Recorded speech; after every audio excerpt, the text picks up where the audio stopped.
CM Punk said that he will make John Cena's heel run palatable and watchable. And he might have done just that with John Cena recreating his infamous pipe bomb promo from 2011. But does this do anything for John Cena's heel run? Does this do anything for the feud?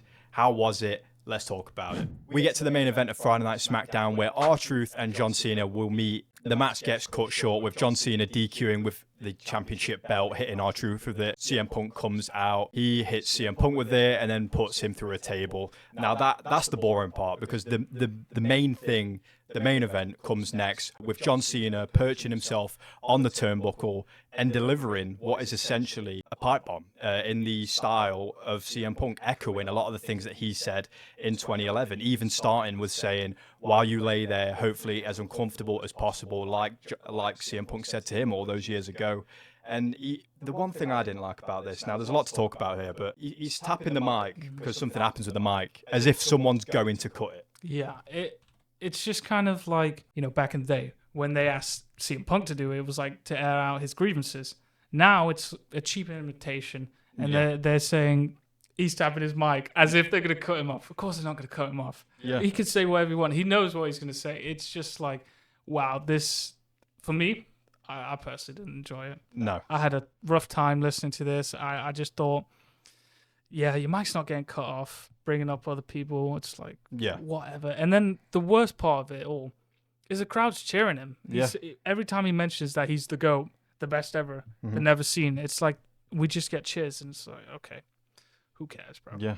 I do think that this feud with CM Punk is making this heel run better, but I don't think it's going to save it, just like Logan Paul couldn't.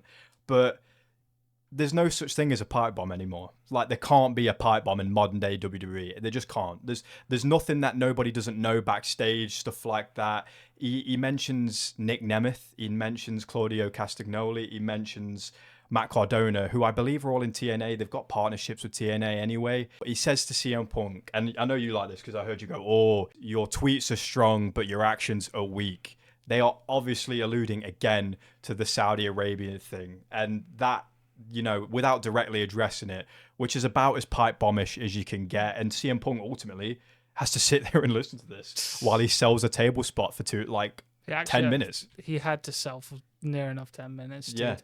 Yeah. And you know what? It would have been better if John Cena just straight up said, you're going to have to fold on your morals and wrestle in Saudi Arabia. Now that's a pipe bomb. That would have been the pipe bomb. That would have been like, holy shit, I can't believe this is happening. But everything that happened just felt so lukewarm and tame. So another thing he did, he brought the camera in and says, oh, I'm breaking the fourth wall. He's clearly having a lot of fun with it, but it's nothing like, it's nothing groundbreaking here. There's, in my belief, there's no such thing as a modern day pipe bomb, especially with how fans interact with wrestling news these days. There's nothing that we don't know, not like 2011. The reason there's not a pipe bomb is because they actually can't say what they want to say. Yeah. They can't air out whatever they want to say. They were definitely told, don't directly talk about Saudi Arabia. Yeah. And then like bringing up TKO as if that fucking matters, dude. Yeah, I know. I think that's as close as we got to a real pipe bomb, is the mention of the company that owns WWE.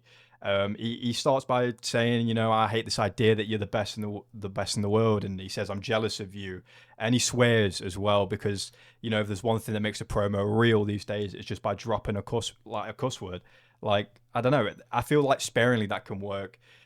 He says, you're a better bullshitter than me, stuff like that. He tells the USA Network they can keep the 2.5 minutes. Elvis has left the motherfucking building. I mean, it's pretty cold from John Cena, but dude, this whole thing has me thinking that, and this isn't even a hot take anymore, I don't think it is, but the John Cena heel turn was a great moment, one of the most iconic moments in wrestling history, but it might have just been the moment. It might be a mistake, bro. I think so. At this point where we are, we're going to get some great matches, but it might have been a mistake. What do you think, dude? 100%. I mean, this has been the worst heel run I've ever watched, dude. And it's partly because the fans can't boo him. Dude, I'm a fan of John Cena.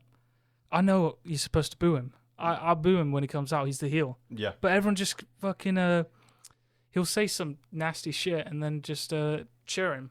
Yeah, I know. Come on, guys. What are we doing? I know. Ugh. it doesn't help that, you know, it's a monumental task to turn John Cena heel, and they have struggled because people are always going to cheer him. Maybe that's why he shouldn't have done it. John Cena also tells CM Punk that he's a millionaire, he's not a punk, he's a capitalist, and all this sort of stuff, which is like, it's all shallow blows. Like, I feel like it's stuff that's supposed to be edgy, and he's playing the character like he's this rebel. He's not supposed to have the mic right now. The mic's live. What's John Cena possibly going to say? And it's all very clinical, very contained, very clean. But it was a cool moment. It was a nice callback.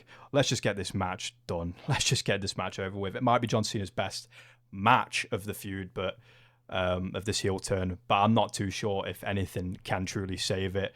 Thank you for watching the video. Drop a like, subscribe for more content like this. Head on over to Apple Music and Spotify for our podcast where we talk about everything at length. Thank you for watching. NoPop. NoPop.